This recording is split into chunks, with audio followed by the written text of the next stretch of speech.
I was quite impressed with. I know they lost eventually to Kansas City at the weekend there, but I was fairly impressed with the Oakland Raiders.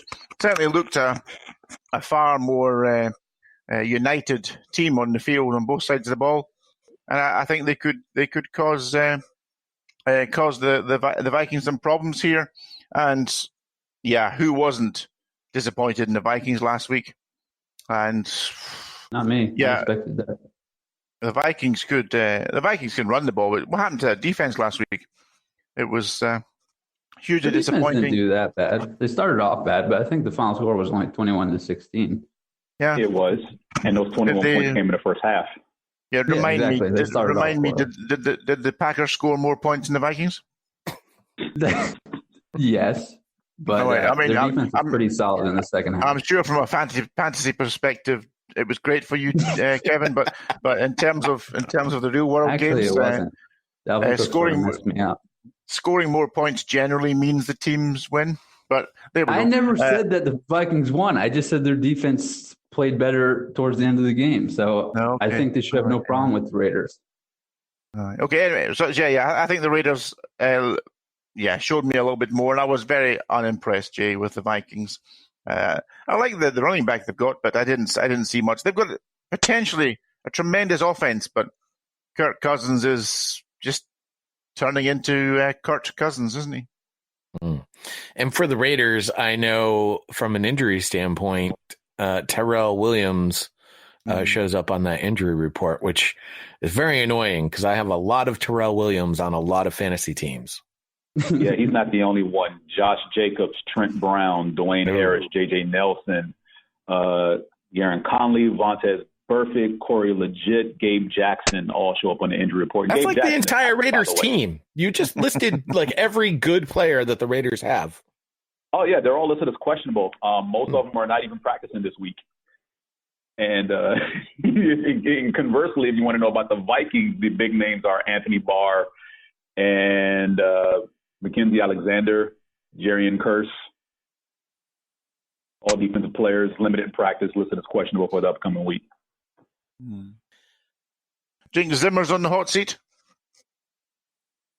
Unfortunately not, but he should be. Especially if this team loses on Sunday, because I really did not want to pick Minnesota to win this game, but they're at home and they tend to play well there. I use air quotes, but really it's only Dalvin Cook who thrives in this offense. And without him, they probably wouldn't score any points. Yeah. All right. It's an awfully it's an expensive and sorry, James, but Jay, but that roster the Vikings have is a premier roster. I don't think they're getting the best out of it on either side of the ball right now. The New York Jets are at the New England Patriots. The Jets 30th in the power rankings. They fell there.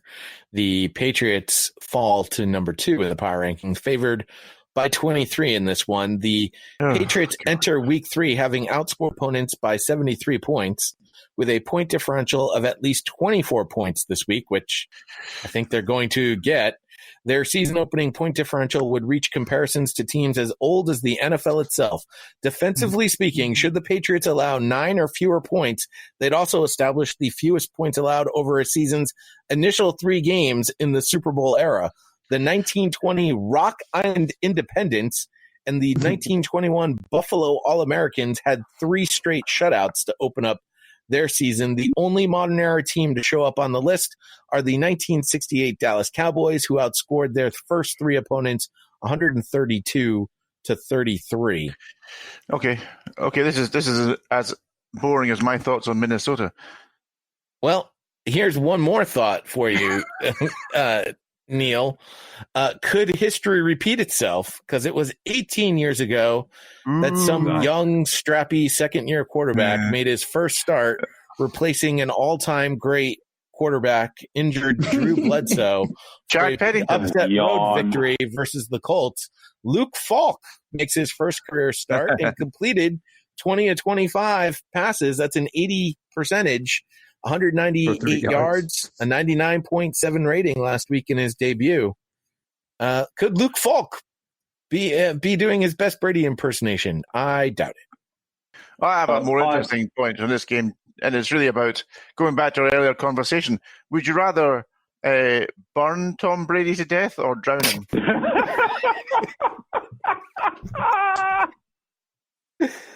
That is an excellent question. Oh, gosh. Neither of them. Something way more painful. And injury news here. And Pod, let me start off with this question. What the hell is your squad doing? He hasn't been on this thing for like 3.5, 4, maybe 5 years. Why is Tom Brady's name back on the damn injury report? What the hell? Well, he's got a calf injury. He apparently got rubbed down too hard by Guerrero with the TB12 method, and he's got to let it rest a little bit. I'd rather Sam by calf injury, you probably mean baby calf that they have there to, homogenize their own milk. No, that they do for devilish sacrifices so that they continue to win. Couldn't we get Sam Darnold there to sort of kiss Brady? No, we don't need any of that. Okay. Sure. Also showing up on the injury report for the Patriots, tight end Matt Lacoste, fullback James Devlin, tackle Marcus Cannon. For the Jets, Marcus Cannon one and the Isaiah Wynn injuries are the two biggest injuries the Patriots have moving forward because they have neither tackle, and they've got guys off the street that will do just fine because that's what happens in New England. For the Jets, we've got C.J. Mosley, Demaryius Thomas, Trenton Cannon, Joshua Bellamy. Of course, we mentioned Sam Darnold already, and we all know about Trevor Siemian. All on the injury report. Anything about C.J. Mosley or Quinnen Williams? Quinnen Williams, ankle, not practicing. C.J. Mosley growing and is not trending towards suiting up. So, yeah, if Mosley doesn't play, I don't care what Greg Williams calls, start your Patriots. Yeah. Yep. Oh, yeah. So you're starting your Patriots and your Cowboys this week for sure. All right, 4:00 games. How many are there this week? There's a lot more than there were last week. Thank goodness. I can't deal with 3 games at 4 o'clock. 4, 5. 5 4 o'clock games this week. Yay! I'm going to write the NFL a very strongly worded letter if they keep doing this. What, you don't like the 4 o'clock games? No, I love the 4 o'clock games. Don't just give us 2 or 3. I think last week it was like 10 early games and 3 later games. It's 3 ridiculous. games at 4 o'clock. Yeah. Yes, it was only 3 games at 4 o'clock, which is crap. It should be a minimum. It should be a minimum of 4. A minimum of 4. In fact, even a minimum of 5. Well, that's what you get this week. The minimum of 5. What happens, Jay? So I tell you what happens. I'm sitting here in Scotland watching Red Zone, and you end up with these, like last week, 3 games on the late games, and it's like, oh no, that just gives them more chance to show teams having fantastic drives and making great plays against Washington endlessly for hours in between these games, getting adverts and breaks. Oh, let's look back at Washington getting thrashed by somebody.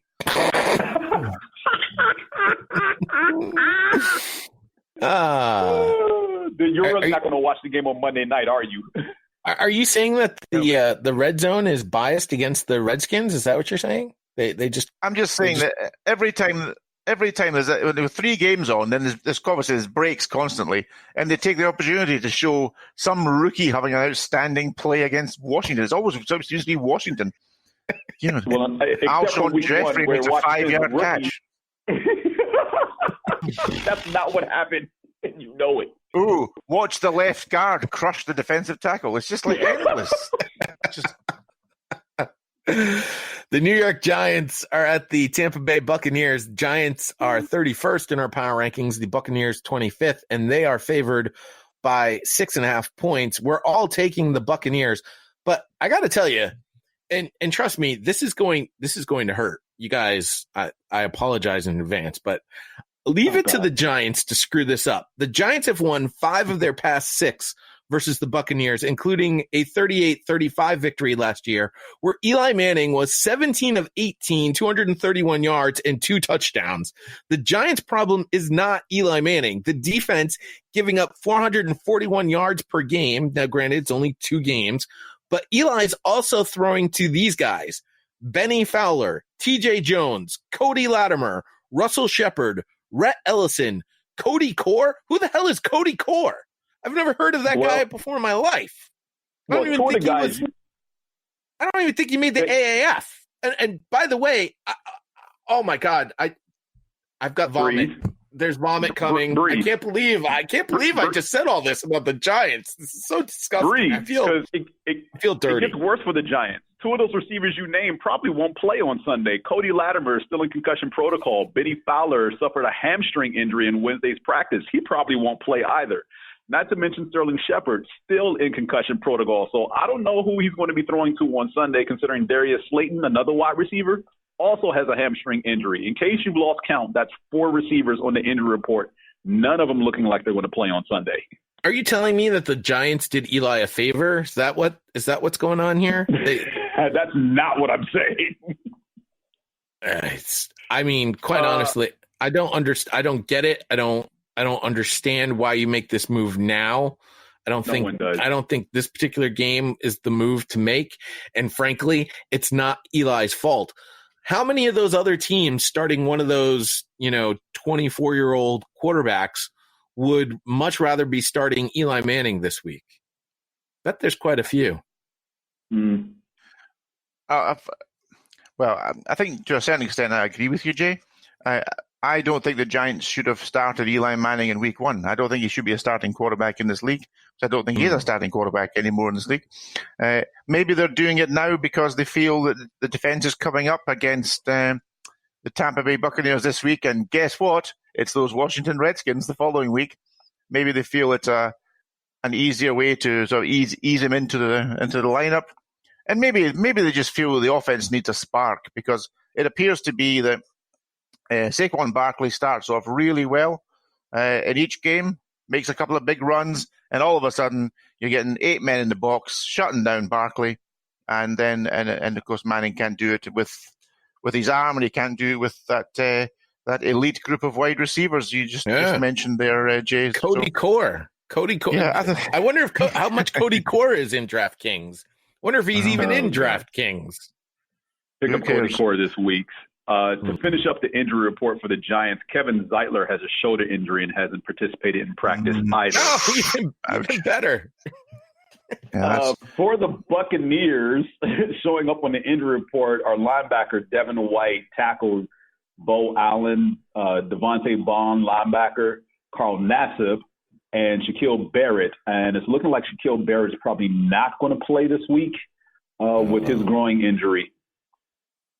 The one thing about Daniel Jones is he is extremely mobile, very athletic guy, and he may be able to escape that relentless pressure coming through the offensive line.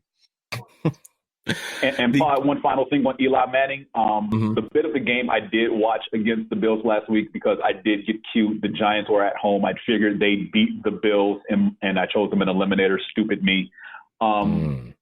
At one point in the game, the Giants had only run 19 plays, and he was 3 of 10 passing. I saw several of those 7 passes that he missed, and he was not throwing the ball anywhere near these wide receivers, and they weren't tightly covered. I mean, these guys had like at least a yard of separation if he had put the ball out in front, or, I don't know, on the numbers instead of at their knees, behind them, or over their head.